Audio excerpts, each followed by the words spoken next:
नमस्कार।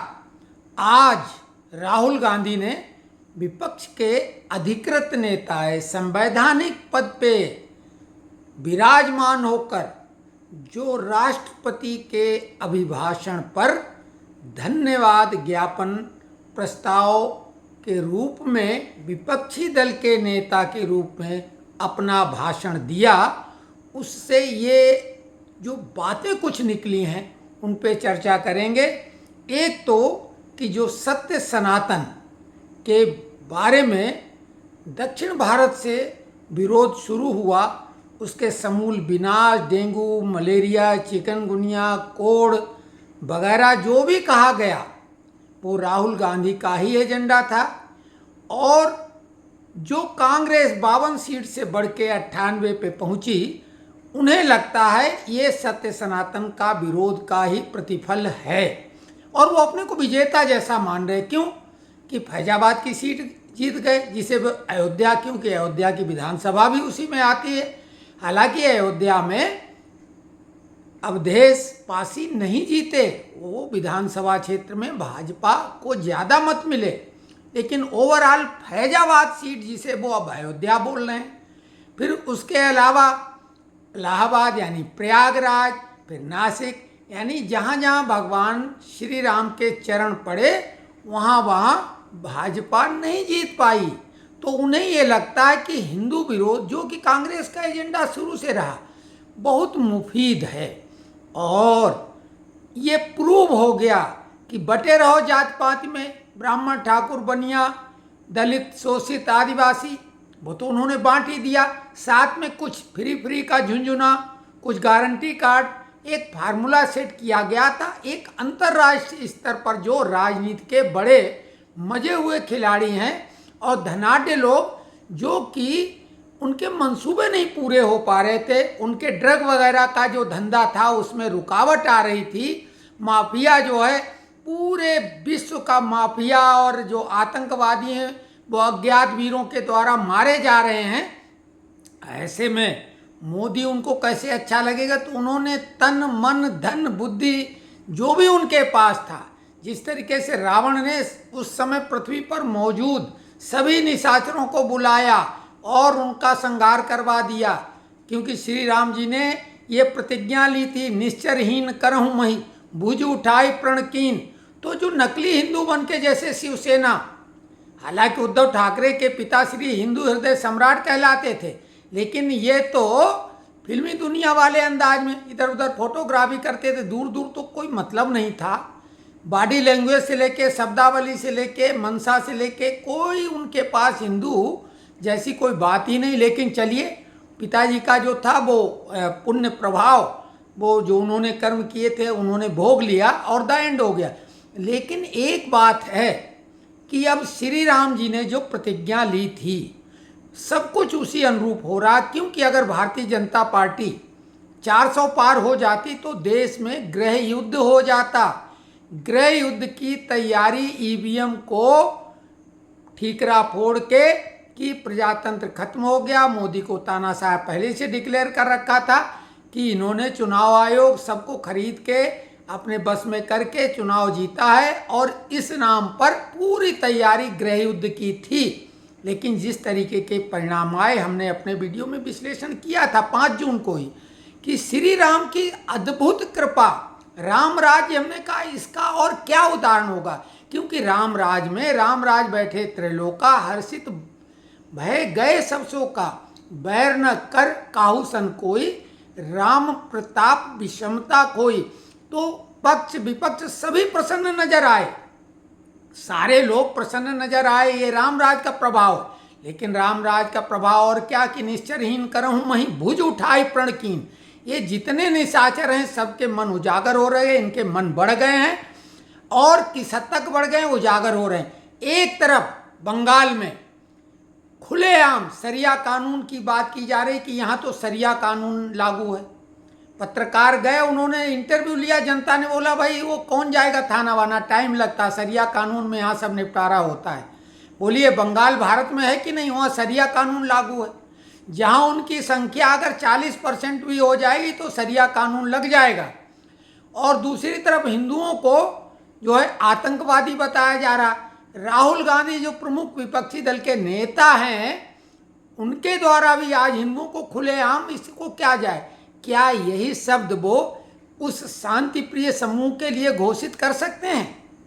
क्या सीधे सीधे हम कह रहे हैं कि मुसलमानों के लिए, इस्लाम के लिए जो शब्द हिंदुओं के लिए बोला, राहुल गांधी के बाप की भी औकात है क्या? या बाप तो अब है नहीं दुनिया में, क्या उसकी अम्मा की औकात है? या किसी कांग्रेस की औकात है, उसने अपनी अम्मा का दूध पिया है जो मुसलमानों के लिए यही शब्द बोल दे? चूंकि हम भी एक हिंदू हैं। और सुन राहुल गांधी पप्पू, तू होगा अपने यहाँ का, एक बात बता कि अगर हिंदू हिंसक होता तो ये मुसलमानों की आबादी इतनी बढ़ गई होती? क्योंकि आप तो उनको, मुसलमानों को शांतिप्रिय बता, तो बांग्लादेश और पाकिस्तान में क्या स्थिति रही अल्पसंख्यकों को, केवल हिंदुओं की नहीं, अल्पसंख्यकों की, और यहाँ कैसी आबादी इनकी बढ़ी है? और फिर 84 में क्या किया था सिखों के साथ? आज गुरु नानक की तस्वीर में हाथ लगाने का वो अपवित्र कर दिया। सिखों को घोर आपत्ति दर्ज करना चाहिए। ओम बिरला ने बार बार याद दिलाया कि ये सब पूजनीय है, वंदनीय है, इनको इस तरीके से बार बार नीचे रखना, अपने से नीचे खड़े हो, जूता पहने, और भगवान शंकर, गुरु नानक, ईसा मसीह, इन सबको आप रख रहे हो, जिस बेंच पे बैठ रहे हो बार बार उसी पे अपमान करने के लिए रोका। इस पे भी खबर लेंगे, अभी ध्यान दो, इस पे भी सिख लोग अभी जागरूक होंगे। क्यों कि इतनी औकात तो नहीं थी कि मोहम्मद साहब की भी कोई तस्वीर ले आ पाते, वो तो तुम्हारी औकात के बाहर है, न तुम्हारी अम्मा के बस का है। तो कुल मिला के हिंदुओं बटे रहो जाति पात में, काटे जाओगे, शरिया कानून लागू हो रहे हैं और तुम काफिर ही रहोगे। यहाँ भले तुम आपस में लड़के बहादुर बन जाओ, लेकिन जात पात में बटे रहोगे तो ज़्यादा टाइम नहीं लगेगा शरिया कानून लगने में। और खुलेआम डंके की चोट पे खुश हो रहे हैं। सोचो, शिवसेना जो हिंदू हृदय सम्राट की औलाद है, उसका ये हाल है, उसकी पार्टी का ये हाल है। बाकी जो जितनी भी पार्टियां हैं, किसी भी पार्टी को, ओवैसी की पार्टी को छोड़ के, जिसका एक सांसद है, बाकी किसी भी पार्टी का मुखिया, अध्यक्ष, सर्वे सर्वा मुस्लिम नहीं है, केवल हिंदू ही हैं। और हिंदुओं को सरेआम गाली दे के, उनको आतंकवादी कह के खुश हो रहे हैं। लेकिन बचेंगे आगे चल के इनकी औलादें भी नहीं। तो सभी लोग संभल जाएं। जाति पाति के नाम पे तुम्हें बांटा गया, भरमाया गया, बरगलाया गया, ब्रेन वॉश किया गया, लालच का झुंझुना साथ में दिया गया है। श्री राम को खुलेआम अपमानित किया जा रहा है, वो भी भोलेनाथ की आड़ लेके। भोलेनाथ का अपमान कर रहे हो बार बार, ओम बिरला के बताने के बाद भी। गुरु नानक का अपमान कर रहे हो, ईसा मसीह का अपमान कर रहे हो। चर्च में तो चलिए ठीक है कि वहाँ जूते सूट बूट में लोग जाते हैं, उनके यहाँ अलाउ है, लेकिन क्या गुरुद्वारे में अलाउ है? बिना सर ढके नहीं जा सकते हो। तो गुरु नानक का जिस तरीके से अनादर किया, ओम बिरला के हिंदू तो सरल हैं, भोले बाबा भी सरल हैं। लोग तो कुछ भी हिंदू देवी देवताओं के साथ मजाक बनाते, बीड़ी पीते भी दिखा देते हैं। लेकिन गुरु नानक की तस्वीर का जो अपमान किया है, इसके लिए सिख कम्युनिटी तुम्हारे से, क्योंकि सिखों की तो तुम दुश्मन हो बार बार। मेनका गांधी की खुन्नस सोनिया गांधी सिखों पर निकालती है, बार बार सिखों पर निकालती है। 84 का दंगा हुआ, हिंसक कौन था? कांग्रेसी, जिनका कोई दीनी मान नहीं, और वो उपदेश दे रहे हैं और हिंदुओं को बता रहे हैं हिंसक हैं। तो खैर, ये हम केवल निवेदन करना चाहते हैं कि एकजुट होकर सोशल मीडिया पर जो अपने को हिंदू कहता हो, भले गर्व से न कहता हो, हिंदू नामधारी है, विद्रोह दर्ज करो, अपना विरोध खुल के दर्ज करो सोशल मीडिया पे, जो भी तुम्हारे पास ढंग और तरीका हो। नहीं तो ज़्यादा दिन नहीं, अगली पीढ़ी भोगेगी। हम लोगों की तो निकल गई, हम लोगों का जीवन तो निकल गया। हम तो 69 के हो गए, अब कोई दिक्कत नहीं, एक्सपायरी डेट हो चुके हैं, कोई दिक्कत नहीं। लेकिन आने वाली पीढ़ियों के लिए क्या होगा? शरिया कानून लागू होगा, काफिर होंगे, हम सबको वो काफिर मानेंगे। आप कोई भी जाति के अपने आप में खुश हो लो, SC ST OBC जनरल जो भी हो, उनके लिए काफिर हो। यही नहीं, क्रिश्चियन और सिख भी काफिर हैं। भले आप गुरुद्वारे में नमाज पढ़ा लो, चर्च में नमाज पढ़ा लो, लेकिन आप भी उनके लिए काफिर हैं।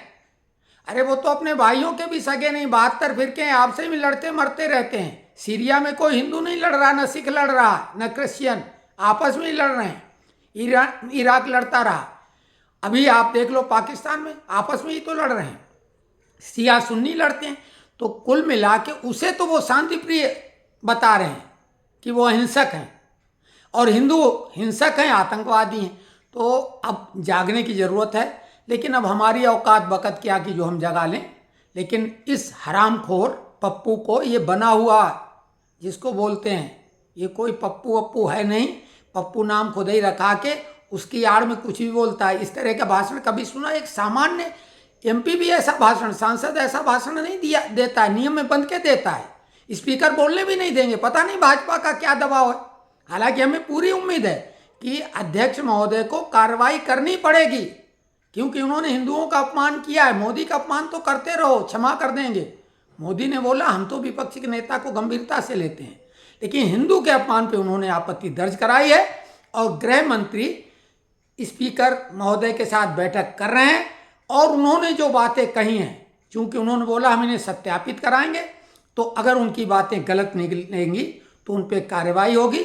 हालांकि भाजपा के लिए यह फायदेमंद बात है कि इतना हल्का, इतना घटिया पप्पू टाइप का उनके खिलाफ में जो विपक्षी टीम का कप्तान है वो इतना हल्का है, इनके खुश होने की बात है। लेकिन पप्पू गिरी में जो विश्व में पूरा संदेश जाता है निकल के, वो बहुत देश की मान सम्मान के लिए बहुत ही गिराने वाला है। झूठ पर झूठ, क्योंकि झूठ के आधार पर चुनाव जीत गए, वादे ऐसे ऐसे कर दिए जो संभव ही नहीं। तो उन्हें मालूम कि झूठ बोलने में लगता क्या है। सब केजरीवाल का असर हो गया है और ये वामपंथी दलों का हो गया है। तो खैर विश्लेषण हमने इतना ही किया, गुस्सा बहुत है और इसमें वकील लोग भी रिपोर्ट दर्ज कराएंगे। हालांकि ये सदन के अंदर का मामला है, अगर कहीं बाहर गलती से इन्होंने बोल दिया तो उस पर रिपोर्ट होगी, क्योंकि पार्लियामेंट के अंदर बोलने के लिए केवल और केवल स्पीकर ही कार्रवाई कर सकता है। बाहर जब मामला जाएगा तो कोर्ट में होगा, स्पीकर के ही हाथ में है। बाहर कोई इसके ऊपर एफआईआर भी दर्ज नहीं करा सकता, चाहे जितनी भी वो गाली दें। हाँ, अगर ये इस्लाम को अंदर बोलते तो नाक रगड़ के जो है ये माफ़ी मांगते, और फिर भी माफ़ नहीं किए जाते। इतनी औकात इनकी है नहीं। तो आप कमेंट्स बॉक्स में लिखें